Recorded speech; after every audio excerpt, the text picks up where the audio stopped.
Hello, thank you, and good evening.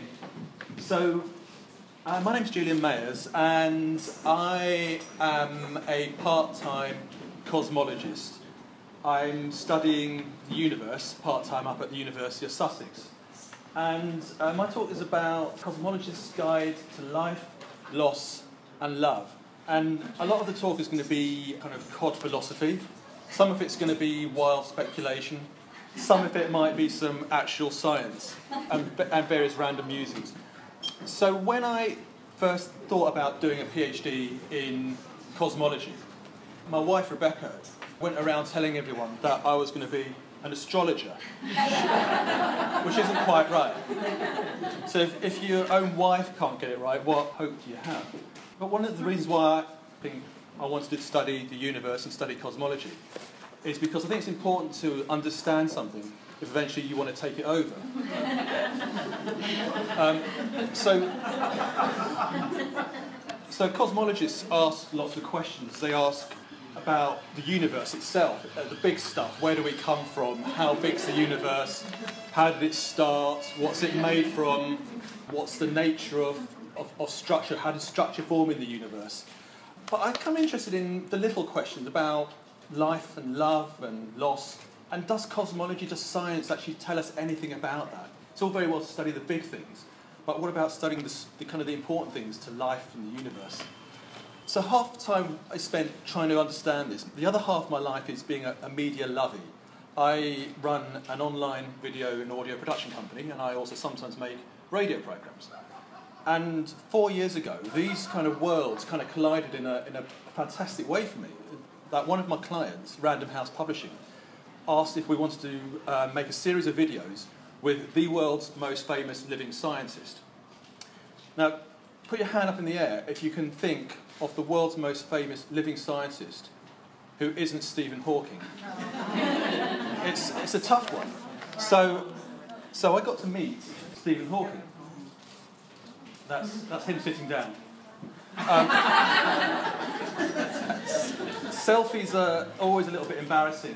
This one is particularly so because I don't think you can spot there's a minus sign missing on his blackboard there. A bit of an elementary mistake there. But I got chatting to Stephen Hawking's PA after we did some films with him. So we got to make some films for him promoting his latest book. And on the back of that, I chatted to his PA and asked her about the kind of correspondence that people write to Stephen Hawking about, and maybe we could do a radio series out of that, and we managed to do that. And what was interesting is, looking through all his correspondence of emails and letters, a lot of them are to do with science, naturally, but the vast majority are to do with life, loss, love, God, religion. Here's one that I've got here. This is a real letter that someone's written to Stephen Hawking. Dear Mr. Hawking, it was with great interest that I watched your programme on television last night concerning the creation of the universe, and indeed if there is a God. Let me say that as a yoga practicing Christian, the aim of my letter is to disprove your theory. You claim that the reason there is no God is because there is no time in a black hole, and that without time a creator could not have made the universe. That's ridiculous. Now, I don't know about you, but a yoga practicing Christian up against the Caucasian professor of mathematics at Cambridge, I think there's only one winner there. Here's another letter. It's quite a nice one. Mr. Hawking, I have no intention of asking you a mathematical or scientific question. My question is a question that must be answered by a complete stranger. It is a question that has been on my mind for so very long. I love a woman who is a very untraditional female. Now, I truly, with all my soul, love her, for lack of a better word in any language, even physics. But since I gave her my heart, my life has become drab and sad. My question is, why? I certainly don't have the answers to all life's problems. While physics and mathematics may tell us how the universe began, they are not much use in predicting human behavior, because there are far too many equations to solve. I am no better than anyone else at understanding what makes people tick, particularly women. The idea of love, I was thinking about that on the day that myself and my wife, we renewed our marriage vows, and I wondered, what were the chances of two people falling in love? And as a scientist, you kind of kind of come up with a hypothesis. The evolutionary biology calculation would say something like, well, within a lifetime of a human being, for you to be here, it depends on that particular sperm fertilising that particular egg. Now, over the lifetime of a male, you might be talking about 5 trillion sperm. So one of those sperm fertilising one of maybe 100,000 eggs. So 5 quadrillion to 1 chance that you are here today. That's five with 15 zeros afterwards. But it gets worse than that, because but you being born also depends on your parents being born. So another 5 quadrillion to 1 chance. And then all the way back to the first human being, maybe 150,000 generations. So if you multiply all those together, the chances of you being here today, and with the rail strikes, is effectively 0. There's more chance of 2 people choosing a random atom in the universe than you being alive today. That's amazing. A miracle. What would cosmologists say? Well, there are theories that we live, the part of the universe that we can see is part of an infinite universe. And in an infinite universe, there's only so many ways that the atoms can be arranged. And what that means is, sooner or later, you are bound to come up against a solar system which looks like our solar system, and a planet which looks like our planet, and a person who looks like you, and is in fact you. And in fact, there's a cosmologist called Max Tegmark who's worked out how far away you've got to go. You've got to go 10 to the power of 10 to the power of 118 metres to find yourself. So if you don't find yourself in India, that's how far you've got to go. So the chance of the chance of 2 people meeting, according to a cosmologist, is 1. It's bound to happen. So somewhere between 0 and 1. And if that's not hedging your bets, I don't know what is.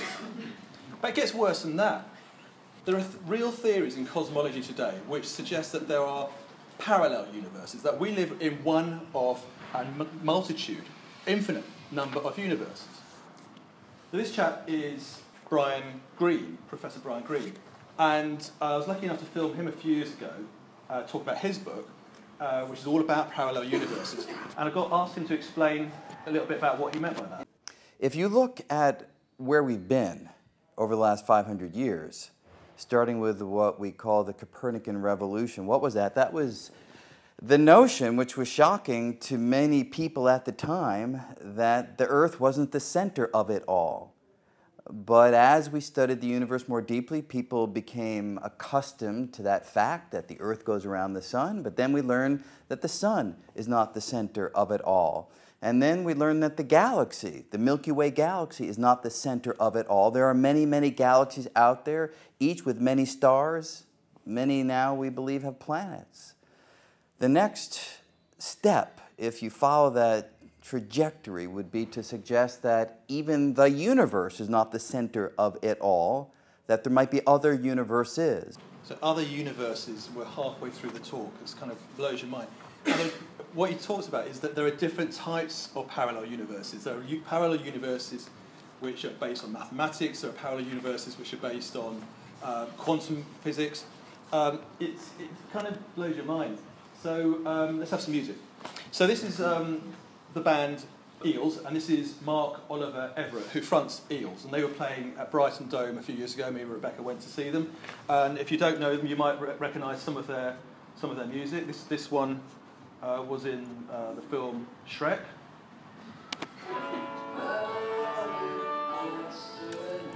Recognise that one? So the next one's a bit of a grungy one, a bit of a seriously one, a bit dark for the youngsters. The next one's a much more happier one.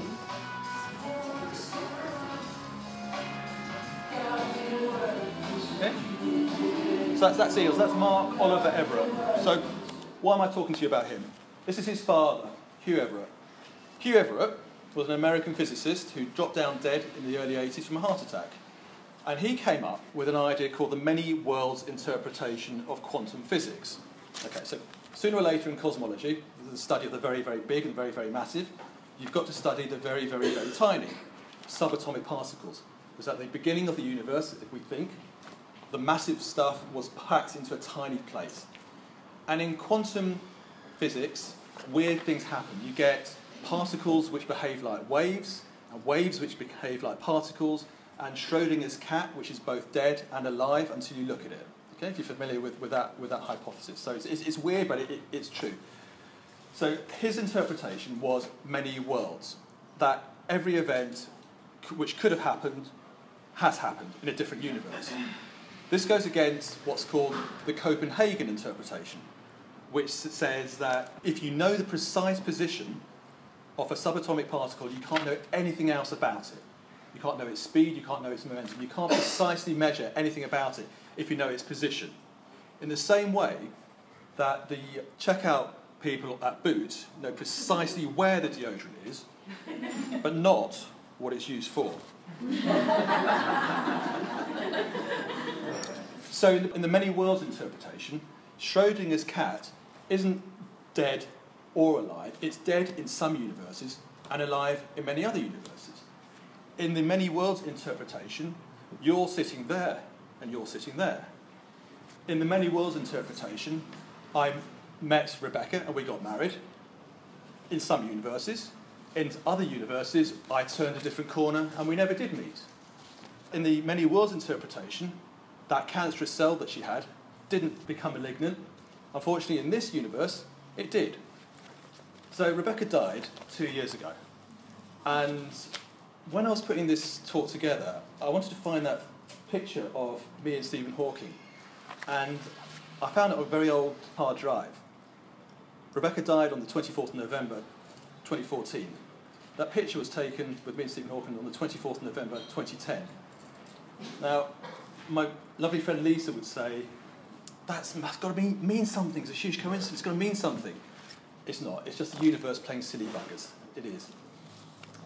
At Rebecca's celebration of her life, her funeral, I wanted to find a passage which meant something which I could kind of relate to, which kind of used cosmology, uses science to kind of make some kind of meaning out of it. I remembered there's a fantastic letter that a grieving father had written to Einstein.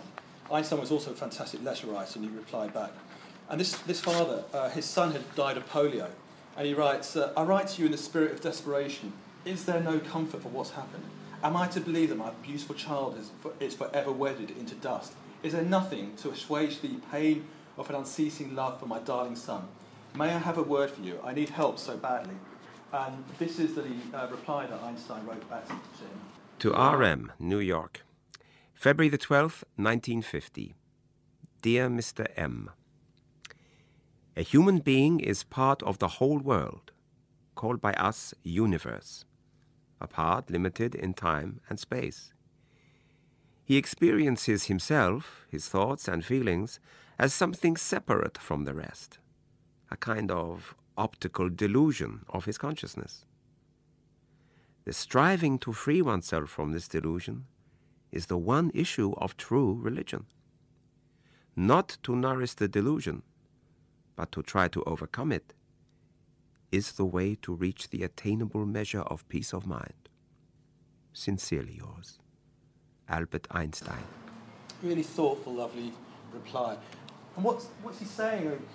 Out of Einstein's theory of relativity, what he does, the brilliance of Einstein, is he combines space and time.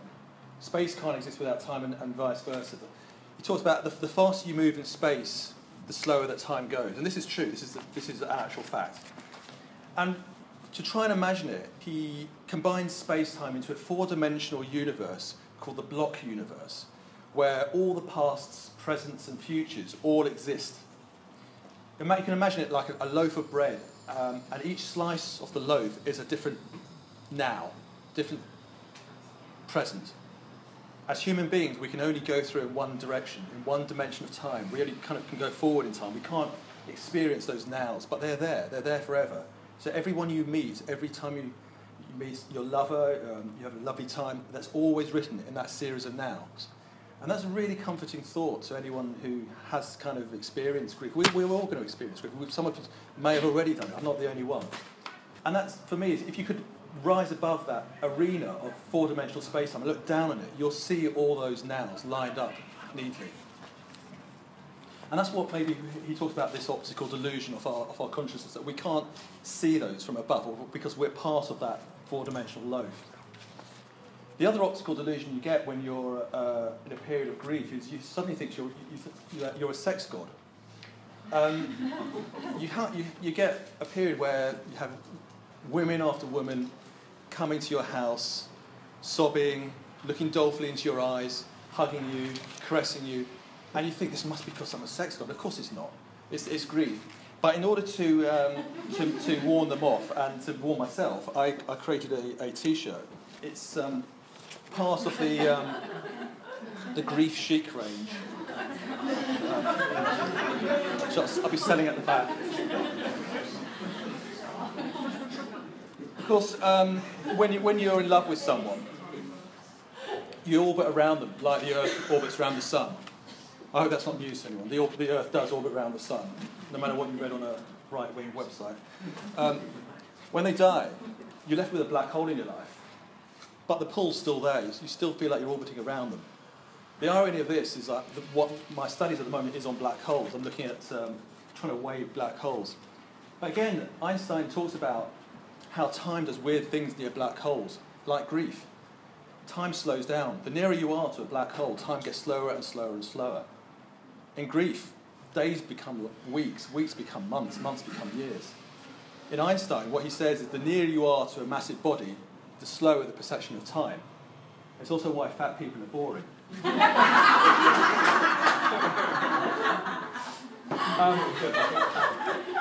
So the idea of the sun suddenly disappearing in the last picture, the sun suddenly disappeared, was a really nice letter which some kids wrote to Einstein. They were having a debate in their classroom about what would happen if the sun disappeared. Would life on Earth still continue? Of course, you can't take pictures of like that these days with kids on scientists' knees. And so this is what the kids wrote to Einstein, and this is what Einstein wrote back to, which it just always makes me smile. From 6 little scientists. Dear Professor, we are 6 children who took an interest in science. In our class, we are having an argument. The class took sides. We 6 are on one side and 21 on the other side. Our teacher is also on the other side, so that makes 22. The argument is whether there would be living things on Earth if the sun burnt out, or if human beings would die. We believe there would be living things on Earth if the sun burnt out. Well, you tell us what you think. Love and lollipops, 6 little scientists. P.S. Linda wrote the letter. To 6 little scientists, December 12, 1951. Dear children, the minority is sometimes right, but not in your case. Hey, Einstein. A few weeks after Rebecca died, someone sent me this fantastic writing which an American presenter had written as to why you should get a physicist to speak at your funeral. So not necessarily a cosmologist, but why a physicist? And I thought I'd just read this out. This is lovely. You want to get a physicist to speak at your funeral. You want the physicist to talk to your grieving family about the conservation of energy, so that they'll understand that your energy has not died. You want the physicist to remind your sobbing mother about the first law of thermodynamics, that no energy gets created in the universe and none gets destroyed. At one point, you'll hope that the physicist would step down from the pulpit and walk to your broken-hearted spouse and tell them that all the photons that have ever bounced off your face, whose paths were interrupted by your smile, were gathered in the particle accelerators of her eyes. That all the photons created within her, constellations of electromagnetically charged neurons whose energies will go on forever. And you want the physicist to explain to those who loved you that they need not have faith. Indeed, they should not have faith. Let them know that they can measure, that scientists have measured precisely the conservation of energy and found it to be accurate across space and time. You can hope that your family will examine the evidence and satisfy themselves that the science is sound, and they'll be comforted to know that your energy is still around. Amen. Which I think is really lovely. Where does this leave us? What's the conclusion? Does cosmology have anything to say about life, love and loss?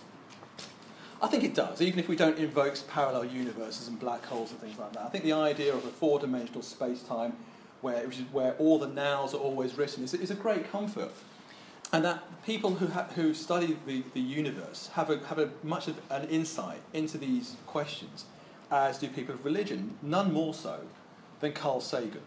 Carl Sagan was just one of the greatest communicators of science. And he's responsible for this picture. This is the famous pale blue dot picture. Pale blue dot was photograph was taken by the Voyager 1 space probe. This is now the furthest man-made object from the Earth, launched in the mid-70s to have a look at all the planets, and it's now on the just beyond the solar system.